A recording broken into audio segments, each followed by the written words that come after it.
Your entire life has been built on a fundamental lie that the ancient Egyptian god Thoth warned about over 5,000 years ago. While 99% of people chase happiness, success, and fleeting pleasures, they're actually moving further away from life's true purpose, and this isn't accidental. Thoth, the keeper of divine wisdom who recorded the fundamental laws of existence in the Emerald Tablets, understood something profound. The relentless pursuit of happiness creates the very suffering we're trying to escape. Modern neuroscience is finally catching up to what he knew millennia ago about consciousness and human fulfillment. Jim Carrey discovered this the hard way, saying, "I think everybody should get rich and famous and do everything they ever dreamed of so they can see that it's not the answer." He unknowingly validated ancient wisdom that's been deliberately obscured. Those who understand these principles use them to keep masses spiritually asleep, chasing external validation while missing their authentic purpose. Thoth's teachings reveal why your happiness-focused life feels hollow, and more importantly, how to break free from this ancient deception. In the halls of ancient Egypt, carved into temple walls that have witnessed millennia pass, stands a figure whose wisdom was so profound that scribes called him thrice great Thoth, the ibis-headed god who understood the deepest mechanics of human consciousness. While pharaohs built monuments to their own glory, Thoth was mapping the invisible architecture of reality itself, documenting principles that would later emerge in the Hermetic texts and the mysterious Emerald Tablets. Here's what makes Thoth's insight so dangerous to our modern world. He understood that the very thing we've been programmed to chase, happiness, pleasure, the accumulation of experiences and possessions, is precisely what keeps us trapped in suffering. The ancient Egyptians didn't see Thoth as just another deity in their pantheon. He was the keeper of divine knowledge, the one who weighed hearts against the feather of truth, the architect of the laws governing both the physical and spiritual realms. The Hermetic principle, as above, so below, wasn't just mystical poetry. It was Thoth's recognition that the same patterns governing the cosmos also govern human consciousness. And one of the most crucial patterns he identified was this: whatever you chase directly will elude you. Whatever you grasp at will slip through your fingers. The harder you pursue happiness, the more it transforms into its opposite. Fast forward to 2011, and psychologist Iris Maus at UC Berkeley proves what Thoth knew thousands of years ago. Her groundbreaking research revealed something that should have shattered our entire cultural narrative. People who actively pursue happiness become measurably less happy and significantly more lonely. The participants who were primed to value happiness before watching an uplifting film actually felt worse afterward than those who simply experienced it naturally. It's almost as if Thoth himself designed the experiment to validate his ancient understanding. But here's where it gets really interesting and controversial. Maus found that this happiness paradox was strongest in cultures that most heavily promoted individual happiness as a life goal. In other words, the more a society tells you that happiness should be your primary objective, the more miserable its people become. Thoth would have recognized this immediately as what he called the illusion of separation, the false belief that fulfillment comes from external acquisition rather than internal transformation. The most profound implications of Thoth's teachings about this spiritual inversion are actually too controversial for platforms like YouTube, because they reveal how deliberately our modern systems have been designed to keep us trapped. I share these deeper insights exclusively through our Insights Academy newsletter, where we can explore the full scope of ancient wisdom without restriction. Right now, you can access these teachings along with a free digital copy of the Kybalion, but this offer is only available for a limited time. Think about the machinery of modern culture through Thoth's eyes. Every advertisement is essentially a spell designed to convince you that your internal void can be filled by external acquisition. Social media platforms have perfected what Thoth would recognize as mass illusion. They show you carefully curated highlight reels of other people's lives, triggering the exact psychological mechanism that keeps you chasing shadows. When you scroll through Instagram and see someone's vacation photos, their relationship milestones, their career achievements, you're not seeing their reality. You're seeing a constructed narrative designed to trigger your own sense of lack. This creates what researchers call compare and despair, but Thoth understood this pattern millennia before we had smartphones. He knew that when you believe others possess something you lack, you're trapped in the illusion of separation, forever chasing an external solution to an internal condition. The psychological research validates this ancient wisdom in stunning ways. Studies on the hedonic treadmill show that even major positive events, winning the lottery, getting married, landing a dream job, only boost happiness temporarily before we return to baseline levels. Lottery winners, after the initial excitement fades, report being no happier than they were before their windfall. Some even report being less happy, as the experience destroys their ability to enjoy simple pleasures. Thoth would have seen this pattern clearly. Material phenomena are impermanent by nature. Trying to build lasting fulfillment on impermanent foundations is like trying to build a house on shifting sand. Yet our entire economic system depends on people believing the opposite, that the next purchase, the next achievement, the next experience will finally deliver the satisfaction they seek. This isn't accidental. The deliberate obscuring of ancient wisdom like Thoth's serves a very specific function. It keeps people trapped in cycles of consumption and distraction. A population that understood Thoth's teachings about the futility of chasing external happiness would be immune to most forms of advertising. They couldn't be manipulated through artificial scarcity or status signaling. They would see through the illusion that keeps our consumer economy functioning. Consider how this inversion operates in practice. We're taught that success means climbing ladders, corporate ladders, social ladders, economic ladders, but each rung you climb reveals another rung above it. The goalposts keep moving because the game itself is designed to be unwinnable. Thoth understood that this isn't a bug in the system, it's the primary feature. The chase itself, not the achievement, is what generates the energy that powers the machine. The ancient Egyptian concept of Ma'at, truth, justice, and cosmic order, represented everything our modern world has inverted. Where Ma'at emphasized balance, we promote endless growth. Where Ma'at valued truth, we've normalized deception in marketing and media. Where Ma'at recognized the interconnectedness of all things, we've created a culture of radical individualism that leaves people isolated and desperate for connection.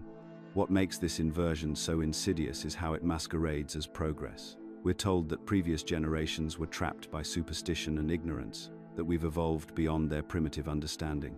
But when you examine the psychological and spiritual health of our society, the rates of anxiety, depression, addiction, and suicide, it becomes clear that we've traded ancient wisdom for modern misery. Thoth's teachings weren't religious dogma or philosophical speculation. They were practical instructions for navigating the fundamental structure of consciousness itself. When he taught that the pursuit of pleasure leads to pain, he wasn't being moralistic. He was describing a mechanical law as reliable as gravity. When he revealed that true fulfillment comes from transcending the ego's endless demands rather than satisfying them, he was offering a roadmap out of the maze that still traps most of humanity today. The question isn't whether Thoth's wisdom was true. The psychological research has already confirmed that. The question is why this knowledge has been so systematically buried, and what happens when you finally understand the real purpose of life that 99% of people have been programmed to miss entirely. If material success and fame were truly life's purpose, then those who've achieved the absolute pinnacle of both should be walking examples of human fulfillment. They should radiate contentment, peace, and joy. They should be the happiest people on earth.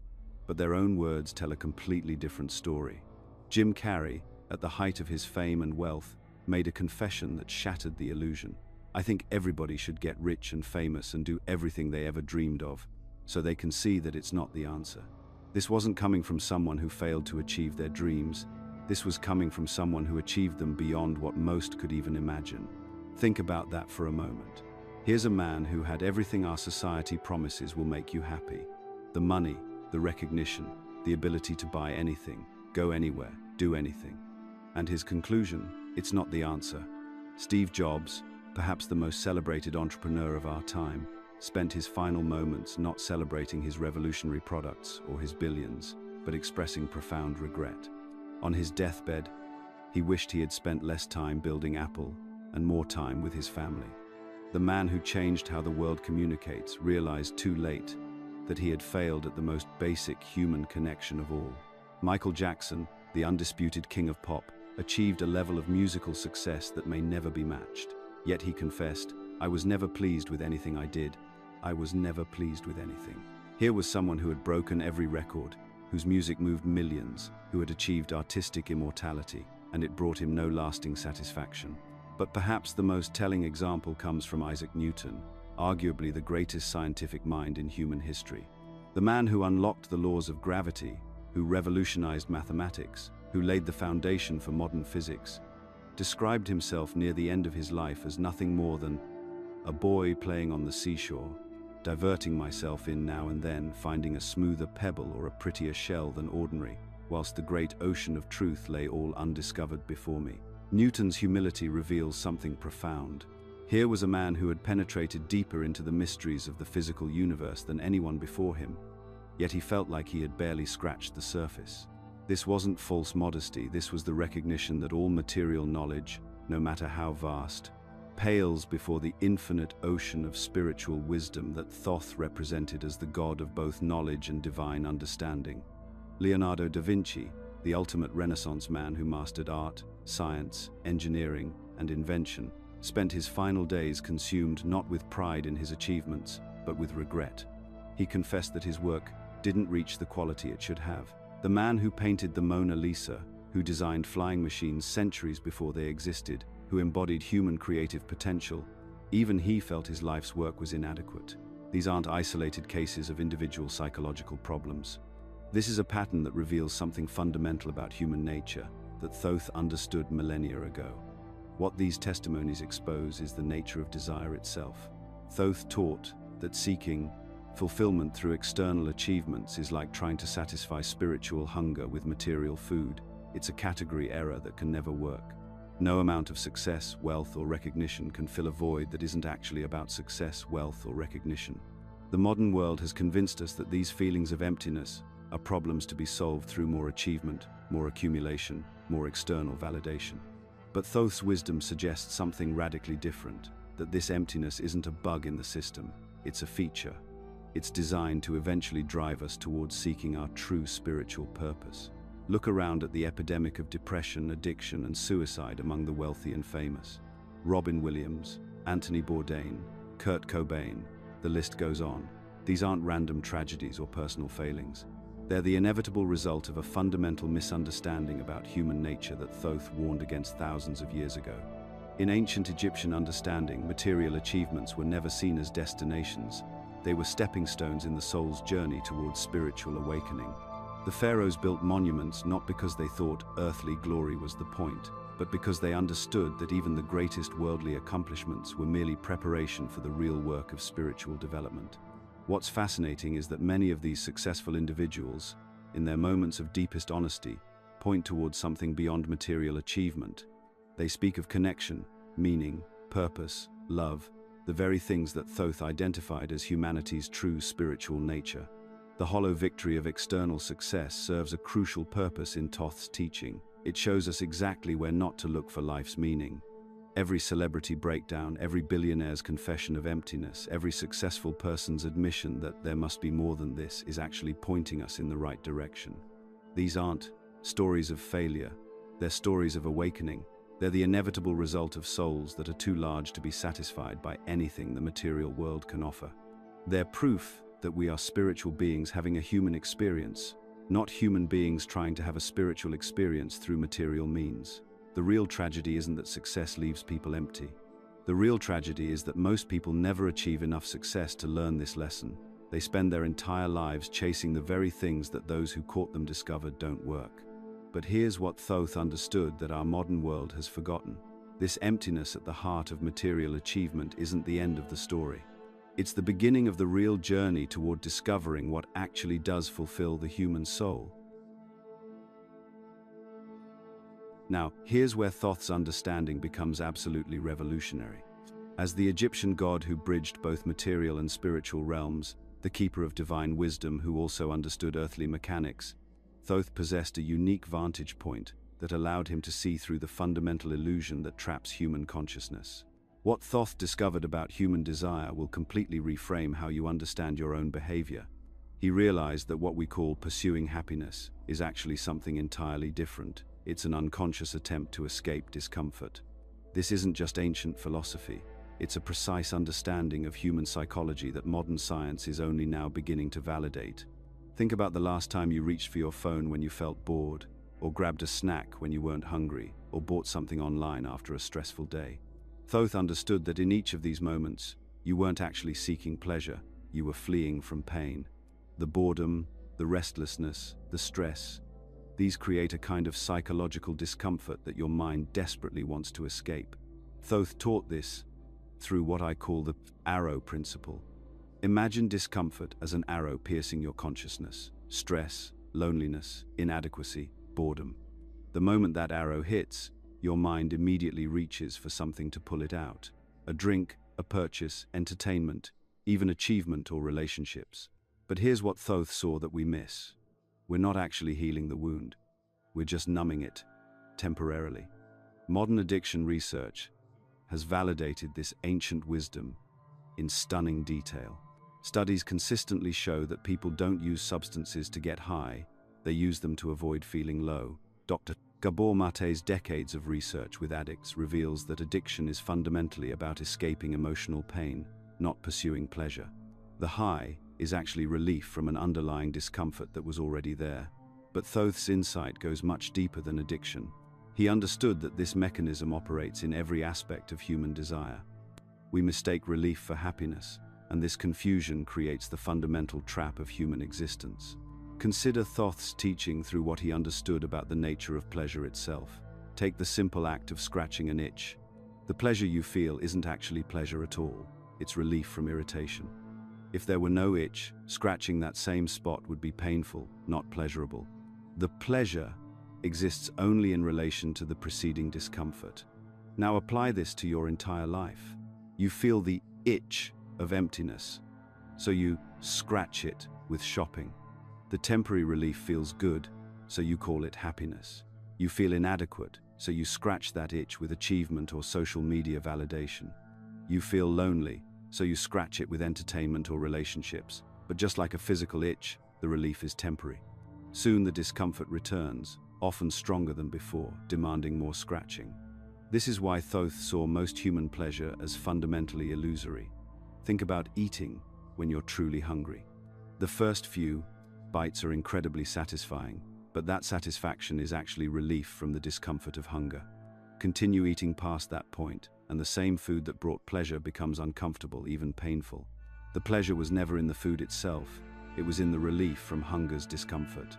Thoth understood this as a manifestation of the law of polarity, that all material pleasures contain their opposite and will inevitably transform into their opposite given enough time or intensity. The drink that relieves stress becomes the source of anxiety. The relationship that cures loneliness becomes the source of conflict. The achievement that satisfies inadequacy becomes the source of new pressures. This explains something that baffled researchers for decades: why lottery winners aren't happier, why people adapt to positive changes, why the happiness treadmill exists. Viktor Frankl, a Holocaust survivor and psychiatrist, rediscovered this ancient truth when he observed that happiness cannot be pursued directly, but must ensue as a byproduct. He was unknowingly echoing Thoth's wisdom from millennia earlier. The happiness treadmill exists because we're not actually moving toward a destination. We're running away from discomfort, but the discomfort moves with us. It's like trying to escape your own shadow by running faster. The shadow doesn't disappear, it keeps pace. Here's where this gets really profound. Thoth realized that most of what we call self-improvement is actually just becoming more sophisticated in our escape mechanisms. We replace obvious addictions with subtle ones. We swap junk food for organic food, but we're still eating to avoid feeling. We replace mindless TV with educational podcasts, but we're still consuming to avoid silence.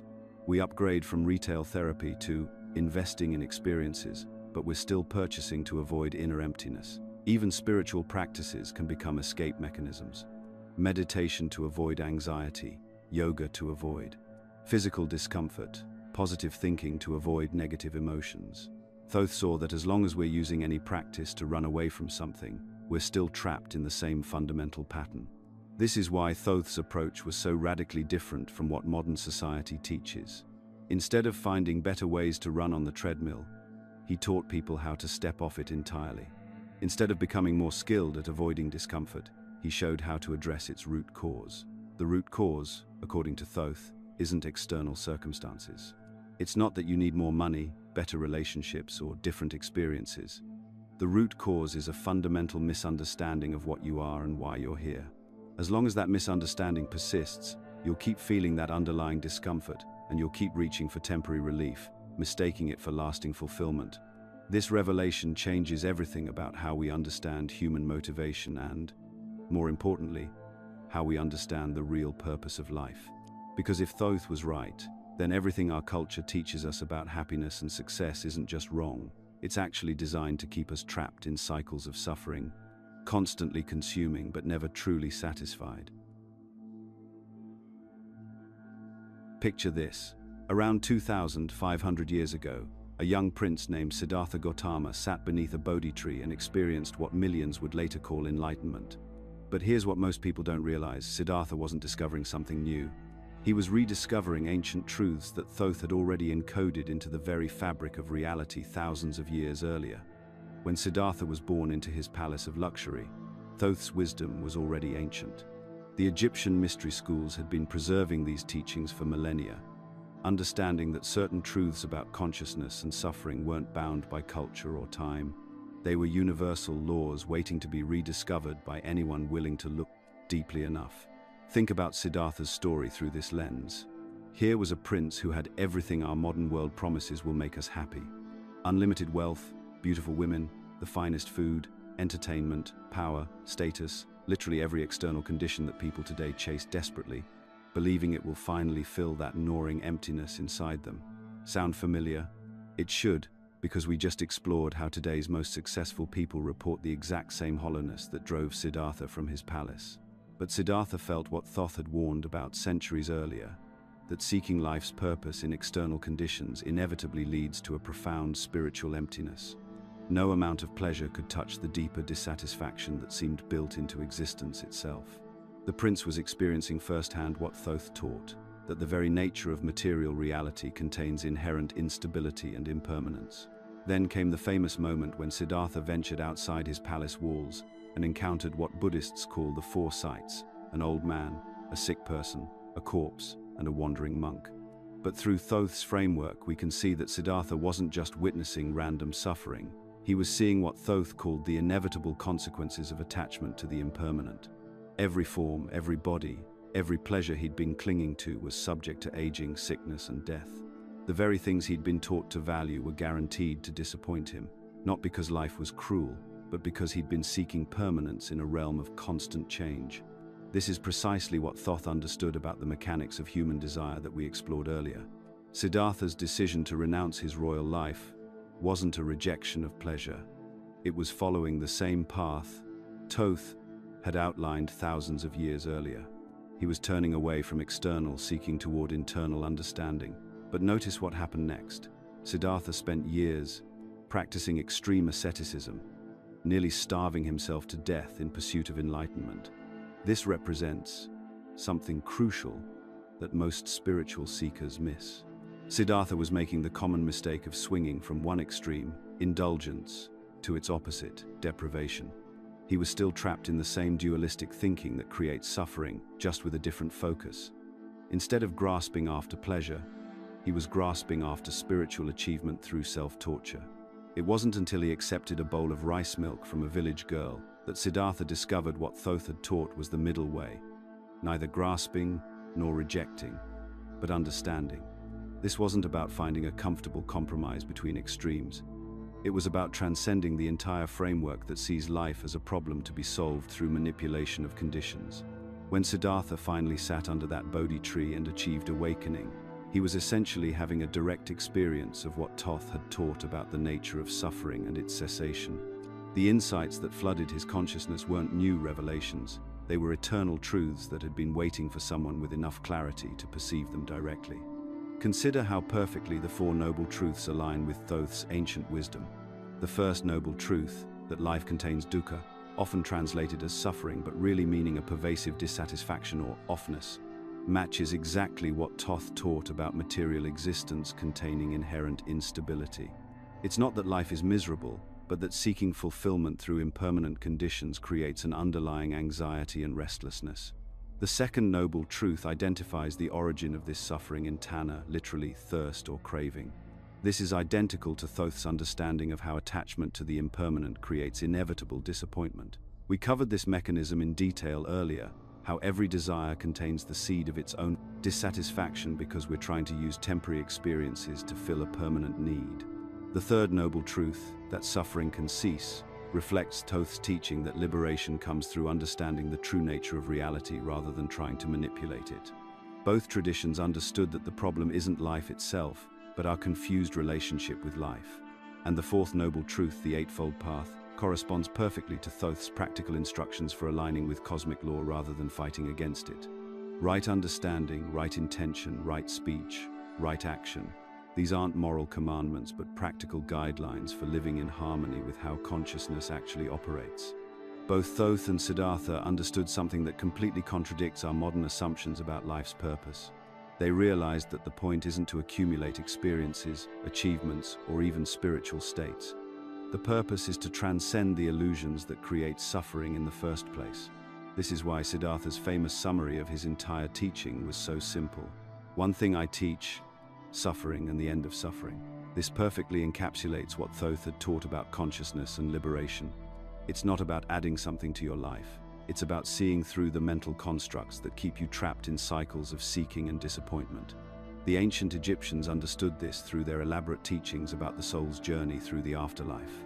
But these weren't really about what happens after death. They were practical instructions for transcending illusions and identifying with your true spiritual nature while still alive. The various trials and transformations described in texts like the Egyptian Book of the Dead were metaphors for the psychological process of awakening that Siddhartha would later experience directly. What makes this connection so profound is that it proves these insights aren't cultural artifacts or religious beliefs. When someone 2,500 years ago, from a completely different civilization, rediscovers the same fundamental truths about consciousness that Thoth had preserved, we're looking at universal laws of how awareness itself operates.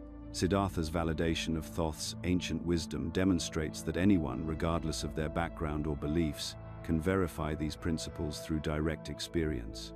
The emptiness that successful people feel today, the mechanical nature of desire, the possibility of liberation through understanding, these aren't matters of faith but observable facts about how consciousness works. This is why studying these ancient sources isn't about adopting someone else's philosophy. It's about recognizing truths that you can test and verify in your own experience right now.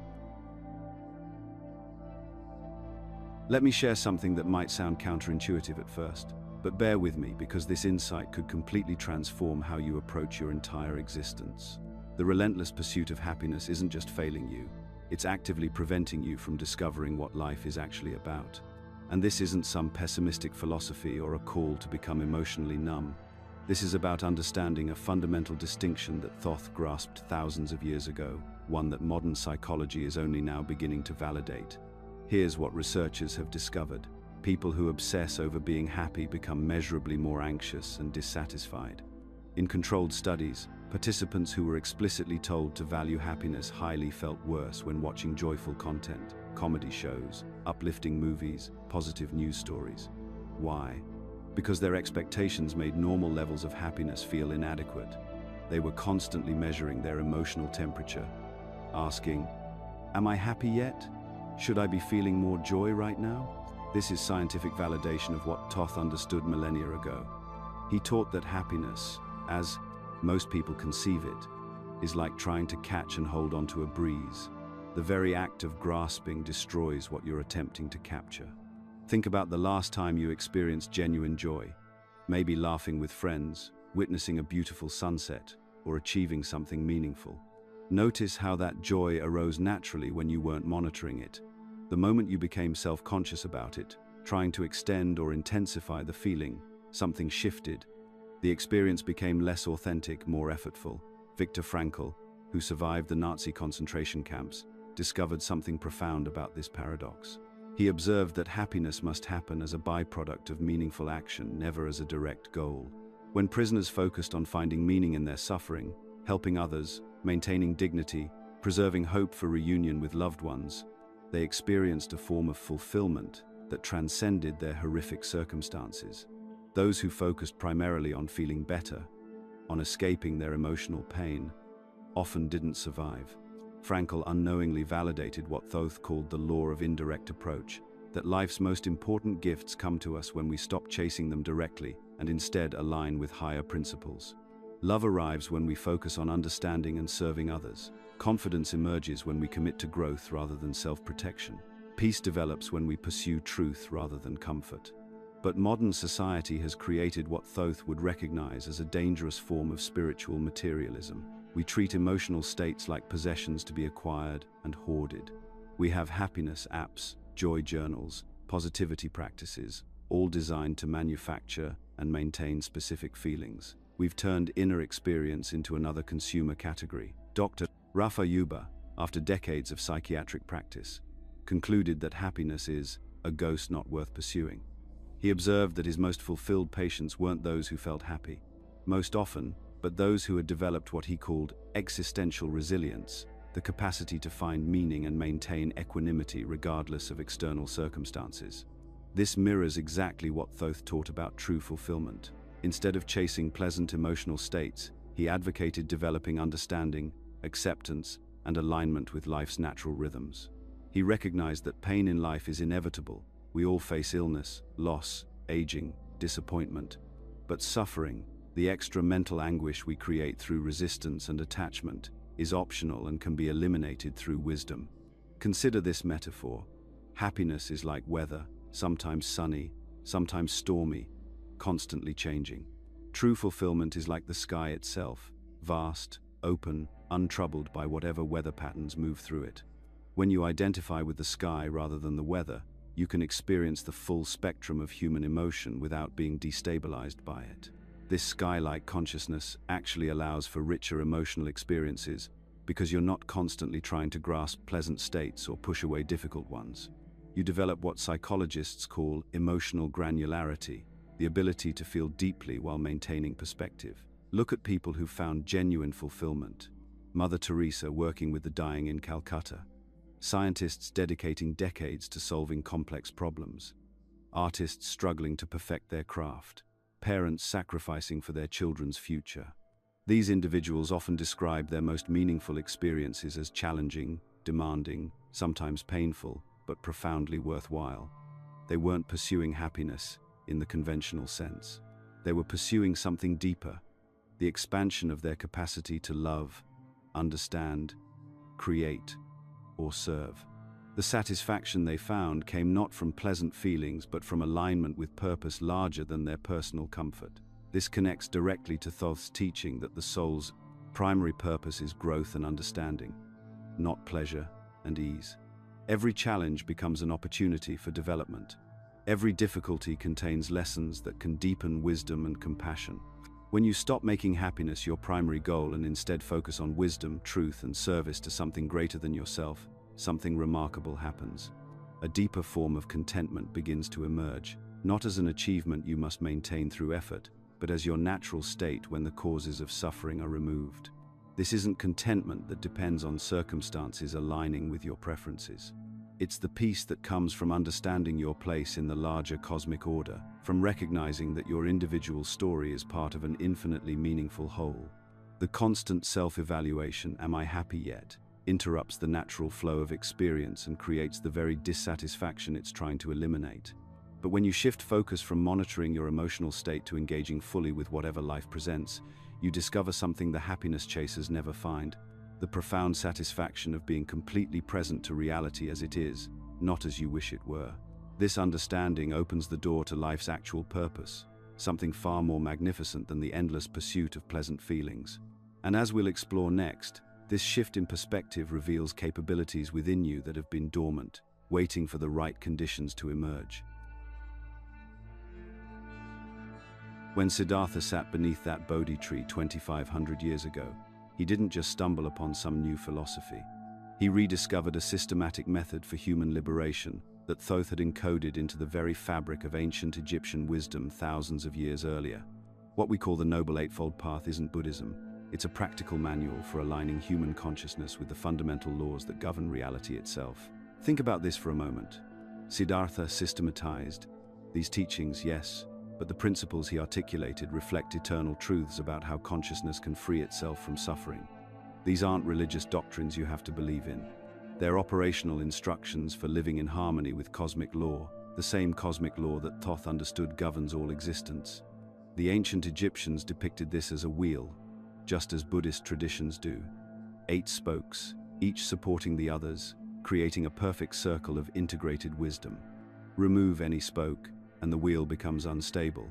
This isn't coincidence, it's recognition of a fundamental truth about how human transformation actually works. Let me walk you through how this ancient technology applies to your life right now. Right view forms the foundation, understanding reality as it actually is, not as society tells you it should be. This means seeing through the illusion that material accumulation brings lasting satisfaction. When you truly grasp impermanence, that everything you're chasing will eventually change, decay, or disappear, you stop investing your life force in temporary fixes. Right view also means understanding karma, not as some mystical force, but as the simple recognition that actions have consequences. Thoth taught this as the fundamental law of cause and effect governing all existence. In practical terms, right view means recognizing that your anxiety about your career, your obsession with social media validation, your belief that the next purchase will finally make you happy, these are mirages. Once you see this clearly, not intellectually but viscerally, everything else becomes possible. Right intention emerges naturally from right view. When you see that grasping creates suffering, your intentions shift toward letting go. Instead of asking, "How can I get more?" you start asking, "What can I release?" This mirrors exactly what Thoth taught about focused will, that true power comes from aligning personal desires with universal principles rather than fighting against them. This doesn't mean becoming passive. It means your intentions become surgical rather than desperate. You act from wisdom rather than ego, from abundance rather than scarcity. Your motivation shifts from taking to giving, from protecting to opening, from conquering to harmonizing. Right speech connects directly to Thoth's role as the god of words and writing. Ancient Egyptians understood that speech has creative power. Words literally shape reality. Right speech means using this power consciously. No more gossip that tears people down. No more lies, even small ones, that separate you from truth. No more harsh words that create division when harmony is possible. But here's what most people miss. Right speech isn't just about what you say to others. It includes how you speak to yourself. That internal critic that constantly judges and condemns, that's wrong speech directed inward, and it's creating suffering in your life every single day. Right action embodies ma'at, the Egyptian principle of truth and justice that Thoth helped establish. This means ethical behavior that reduces suffering for all beings. Respecting life, dealing honestly with others, approaching sexuality with responsibility rather than exploitation. These aren't arbitrary moral rules, they're practical guidelines for living in harmony with the interconnected web of existence. When your actions align with universal principles, you stop creating karmic debt. You stop generating the internal conflicts that exhaust your energy and cloud your perception. Your life becomes simpler because you're not constantly managing the consequences of harmful choices. Right livelihood takes this further, earning your living in ways that don't cause harm to others. This connects directly to Thoth's teaching about interconnectedness. Your work either contributes to the healing of the world or adds to its suffering. There's no neutral ground here. This doesn't necessarily mean becoming a monk or social worker. It means examining whether your current work aligns with your deepest values. If it doesn't, you either transform how you approach it or you begin planning your transition to something that does. Right effort involves the balanced cultivation of wholesome mental states and the abandonment of unwholesome ones. The ancient Egyptians understood this as the soul's need for purification. You can't just suppress negative thoughts that creates internal pressure that eventually explodes. Instead, you learn to recognize unwholesome states as they arise and gently redirect your attention toward what's beneficial. This is like tending a garden. You don't fight the weeds, you create conditions where healthy plants naturally crowd them out. Right mindfulness means present moment awareness applied to body, feelings, mind, and the principles of reality. This aligns perfectly with Thoth's emphasis on direct knowledge rather than mere belief. Instead of living in stories about the past or fantasies about the future, you develop the capacity to see what's actually happening right now. Most of your suffering exists only in your thoughts about situations, not in the situations themselves. Mindfulness reveals this distinction with startling clarity. Right concentration develops focused, unified awareness that can penetrate the illusions creating your suffering. Ancient Egyptian meditation practices aimed at exactly this, the development of consciousness capable of perceiving divine knowledge directly. This isn't about sitting in lotus position for hours. It's about training your mind to remain steady and clear regardless of external circumstances. When your awareness becomes unshakable, you stop being pushed around by every emotion, every desire, every fear that arises. Here's what makes this system so powerful. Each factor supports all the others. Right view makes right intention possible. Right intention naturally expresses itself through right speech and right action. Right speech and action create the conditions for right livelihood. Right livelihood provides the stability needed for right effort. Right effort enables right mindfulness. Right mindfulness develops right concentration, and right concentration deepens right view. You don't have to master all 8 simultaneously. Start anywhere on the wheel, work with genuine commitment, and the other factors begin developing naturally. This is ancient technology for human transformation, tested across millennia, available to anyone willing to apply it consistently. The question isn't whether this works, it's whether you're ready to stop suffering and start living according to the deeper laws that actually govern human fulfillment. Now here's where this gets really interesting, and where most spiritual teachings completely miss the mark.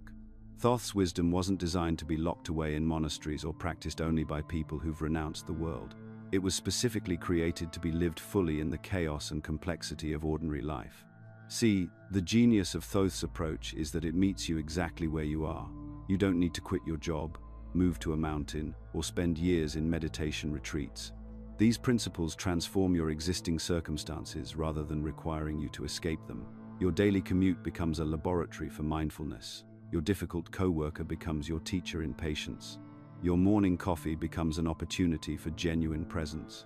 Let me show you what this actually looks like in practice, because this is where ancient wisdom either comes alive or dies on the vine. Take right view, that foundation we talked about in the Eightfold Path. In our world, this means becoming a detective of your own mental conditioning. Every advertisement you see is trying to sell you a story about what you lack. Every social media post is presenting someone's carefully curated version of reality. Every news headline is designed to trigger specific emotional responses. Right view means learning to ask one simple question: is this promoting wisdom or feeding illusion? When you see that luxury car commercial, instead of unconsciously absorbing the message that you need this thing to be happy, you recognize it as a sophisticated attempt to manufacture dissatisfaction with your current life. When you scroll through Instagram and feel that familiar pang of inadequacy, you understand that you're looking at highlight reels, not reality. This isn't about becoming cynical, it's about becoming discerning. There's a massive difference. Right intention transforms how you approach everything you do. Before walking into that work meeting, you take 30 seconds to set a conscious motivation. Instead of thinking, how can I look good, or how can I avoid blame, you ask, how can I be genuinely helpful here? Before picking up your phone to text someone, you pause and consider, am I reaching out to connect or to get something? I know someone who started doing this with family dinners. Instead of showing up with the usual baggage and expectations, she'd spend the drive there setting the intention to listen more than she spoke, to be curious about her relatives' lives rather than judgmental about their choices. She told me it completely transformed her relationship with her family, not because they changed, but because her approach changed everything. Right speech in the digital age is absolutely crucial. We're communicating more than ever, but most of it is unconscious. Every text, every email, every social media post is an opportunity to either build or tear down, to spread truth or perpetuate rumors, to promote understanding or deepen division. This doesn't mean becoming some kind of spiritual robot who only speaks in platitudes. It means developing the skill to pause before you hit send and ask, is this true? Is this necessary? Is this kind? Sometimes the kindest thing you can say is, nothing at all. Sometimes the most necessary truth needs to be delivered with extra care about how it lands. Right action shows up in 1,000 small choices every day. Which companies do you give your money to?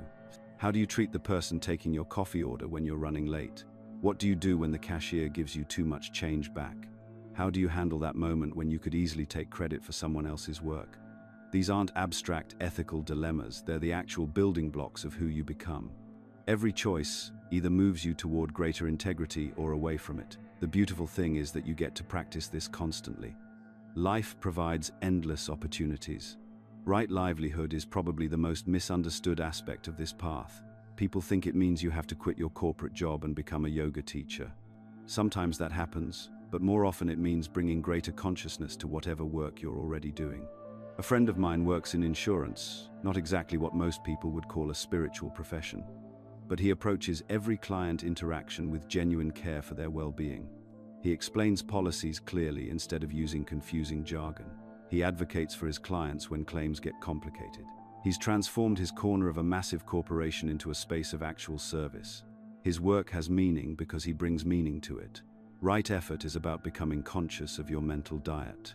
Just like you wouldn't eat garbage all day and expect to feel physically healthy, you can't consume mental garbage and expect to feel emotionally and spiritually healthy. This means making deliberate choices about what books you read, what podcasts you listen to, what news sources you follow, what entertainment you choose. It also means actively cultivating positive mental states. Gratitude isn't just some new age concept. It's a practical tool for training your mind to notice what's working in your life instead of obsessing over what's missing. Acts of kindness aren't just nice gestures, they're ways of breaking the spell of self-absorption that keeps us miserable. Right mindfulness can be practiced anywhere, anytime. Eating lunch becomes an opportunity to actually taste your food instead of scrolling through your phone. Walking to your car becomes a chance to feel your feet on the ground and notice the sky above you. Listening to your partner or friend becomes practice in giving full attention instead of mentally rehearsing your response. The extraordinary thing is how much more alive you feel when you start paying attention to your actual experience instead of living in the commentary about your experience that runs constantly in your head. Right concentration doesn't require sitting in lotus position for hours. You can practice focused attention while washing dishes, feeling the warm water and noticing the simple satisfaction of making something clean. You can do loving kindness meditation during your commute, sending genuine good wishes to other drivers instead of cursing at them. You can practice breath awareness for 2 minutes before getting out of bed each morning. Here's what people don't tell you. This is a gradual, lifelong practice, not a quick fix. But the changes start immediately. Small, consistent applications of these principles create profound shifts over time. Work becomes more meaningful because you're bringing consciousness to it. Relationships improve because you're showing up more fully. A sense of inner peace develops naturally because you're no longer at war with reality. The path doesn't require believing anything on faith. Every principle can be tested through direct experience and verified through its practical results in your daily life. That's the beauty of Thoth's wisdom. It's completely empirical. Try it and see what happens. What I'm about to describe represents perhaps the most profound shift a human being can experience, the movement from a life centered around acquisition and achievement to one rooted in understanding and liberation. This isn't some abstract philosophical concept. This is the actual transformation that occurs when someone stops chasing happiness externally and begins applying Thoth's wisdom about life's real purpose. Let me be clear about what this transformation is not. This isn't about becoming passive, withdrawing from the world, or sitting in meditation all day hoping enlightenment will strike. Instead, it's about engaging with life from a completely different foundation, one built on wisdom rather than craving, understanding rather than grasping. The initial stages of this shift can be deeply disorienting. I've spoken with dozens of people who've begun applying these principles, and almost all describe a period where their old motivations suddenly seem hollow. The promotion they were chasing, the relationship they thought would complete them, the vacation they believed would bring lasting happiness. These goals lose their magnetic pull. It's like waking up from a dream and realizing you were running toward mirages. This disorientation is exactly what Thoth understood would happen. The ego has built its entire identity around seeking and grasping. When that foundation begins to crumble, there's natural resistance. People often describe feeling lost, wondering, If I'm not trying to get happy, what's the point of anything? But here's where the real magic begins. As this practice deepens, and I mean actually living these principles, not just thinking about them, people report something extraordinary. A growing sense of contentment that doesn't depend on external circumstances. It's not the fleeting pleasure of getting what you want, but a deeper satisfaction that seems to arise from simply being present to what is. Remember those Harvard studies we discussed earlier? The people who focused on meaning and service rather than personal happiness experienced more profound joy as a natural byproduct. This is that principle in action. When you stop demanding that life make you happy, you discover a happiness that was there all along, hidden beneath the constant striving. Watch what happens to relationships during this transformation. Instead of unconsciously trying to extract happiness from others, expecting them to validate you, complete you, or meet your emotional needs, you begin approaching relationships with genuine curiosity and compassion. The desperate edge disappears. You're no longer evaluating every interaction based on whether it's making you happy. This shift is palpable to others. They can sense they're no longer being used as happiness dispensing machines. Work transforms too.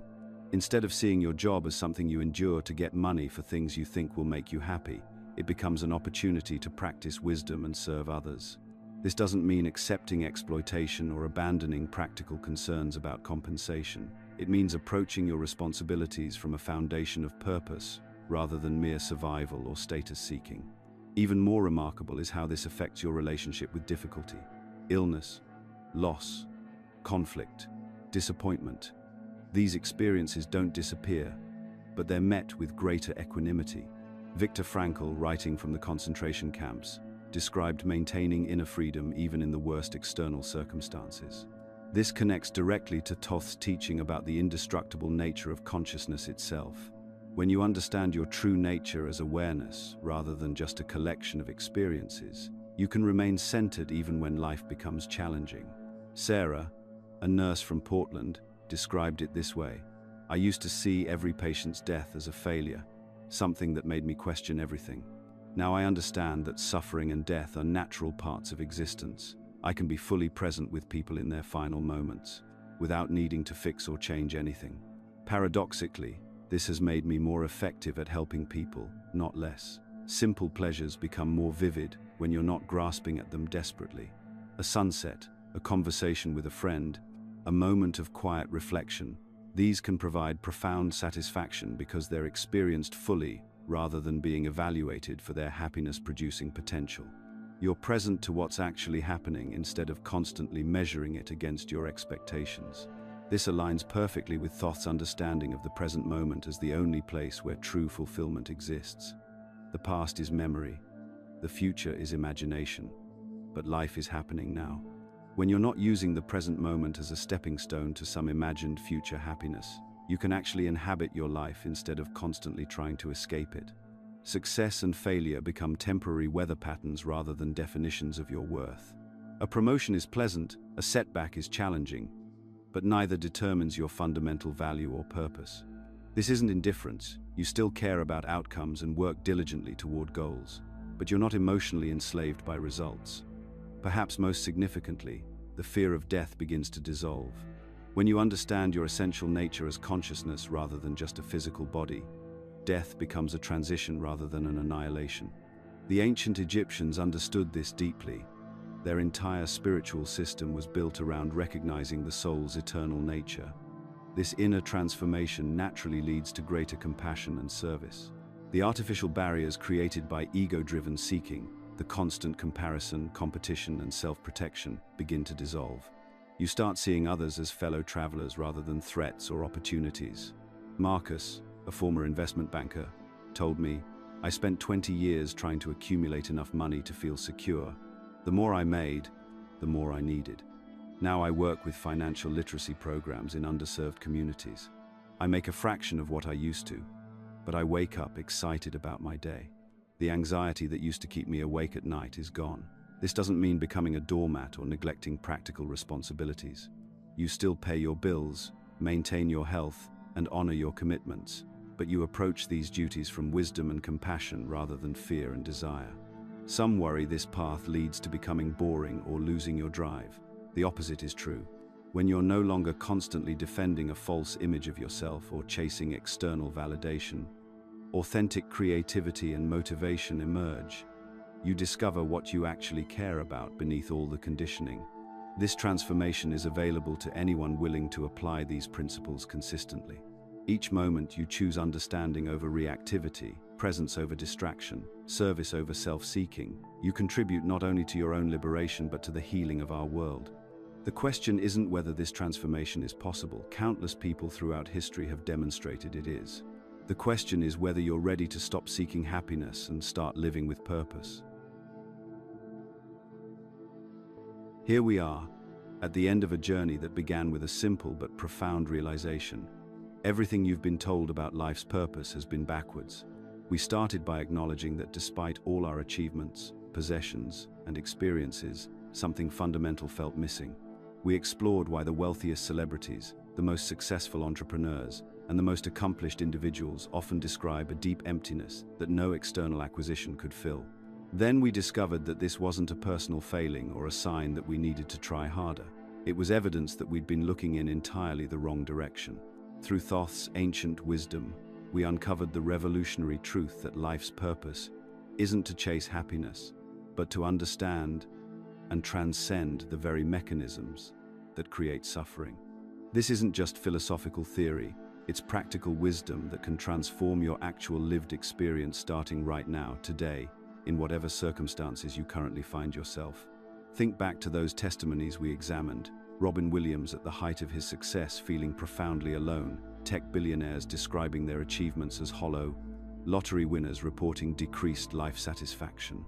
What they were unknowingly describing wasn't the failure of external success, but the natural result of seeking contentment in temporary, changeable things. Their experiences weren't anomalies, they were perfect illustrations of what Thoth understood thousands of years ago about the nature of consciousness and satisfaction. The path forward isn't complicated, but it does require a fundamental shift in how you approach your daily experience.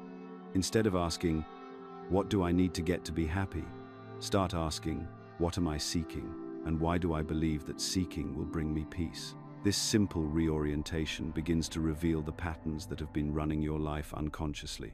Here's how you can begin this transformation immediately. Choose one aspect of the Eightfold Path and commit to practicing it consistently for just 1 week. If you choose mindful communication, pay attention to whether you're speaking to impress, to get something, or to defend your image. Then experiment with speaking simply from truth without agenda. If you choose present moment awareness, notice how often your mind is either replaying the past or planning the future, and gently return attention to what's actually happening right now. If you choose ethical decision-making, observe whether your choices are motivated by fear, desire for approval, or genuine wisdom. These practices don't require special equipment, expensive courses, or dramatic lifestyle changes. They require something far more valuable and rare: the willingness to see your own patterns clearly and the courage to act from understanding rather than compulsion. You'll encounter resistance when you begin questioning your fundamental assumptions about happiness and success. Your mind will generate compelling arguments for why you need to keep seeking, why this particular achievement or relationship or experience will finally provide the satisfaction you've been looking for. This resistance isn't a problem, it's actually a sign that you're touching something real and important. The very discomfort you feel when considering that seeking might be the problem rather than the solution indicates how deeply these patterns have been embedded. What's remarkable is that this path doesn't require you to give up relationships, career ambitions, or enjoyable experiences. Instead, you approach them from a foundation of wisdom rather than desperate need. You can still pursue goals, but from clarity about what they can and cannot provide. You can still enjoy pleasures, but without the unconscious belief that they'll solve the fundamental question of your existence. You can still love deeply, but without the crushing pressure on others to complete you or make you whole.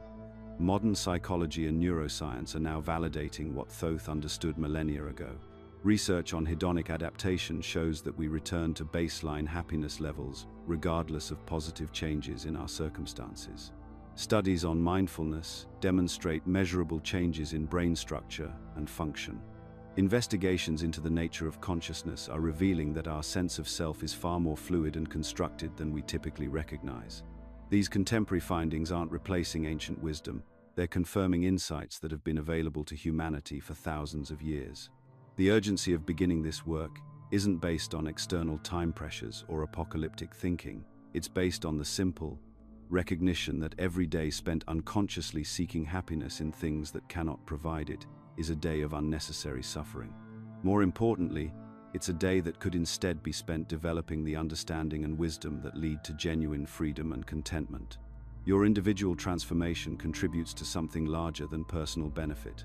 Each person who breaks free from the happiness-seeking treadmill demonstrates to others that a different way of living is possible. Throughout history, individuals who understood these principles, from Marcus Aurelius facing the collapse of empire to Viktor Frankl in concentration camps to ordinary people in extraordinary circumstances, have shown that external conditions don't determine internal freedom. This requires courage because it means going against the dominant cultural messages that surround you constantly. Every advertisement, every social media post, every conversation about goals and dreams likely reinforces the idea that happiness comes from getting what you want. Choosing to investigate whether this is actually true puts you in a small minority of people willing to question what everyone else takes for granted. But here's what I know about you. You wouldn't have stayed with this exploration unless you already sensed that something deeper was possible. Your intelligence and intuition have brought you this far. The same capacity that allowed you to recognize the emptiness of external seeking can guide you toward the fulfillment that comes from understanding. This path, while sometimes challenging, leads to a life of far greater authenticity and meaning than the alternative of continued seeking. Instead of the constant anxiety of not having enough, not being enough, not experiencing enough, you discover a contentment that doesn't depend on circumstances aligning perfectly.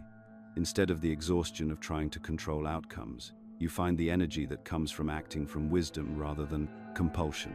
The transformation begins with whatever small step feels most accessible to you right now. It might be noticing your breath for 30 seconds when you feel stressed. It might be asking yourself, what am I seeking right now, when you feel restless or dissatisfied? It might be choosing to speak truthfully in one conversation today instead of saying what you think others want to hear. If this message has resonated with you, if you're ready to begin living according to life's true purpose rather than society's false promises, comment, "I understood it."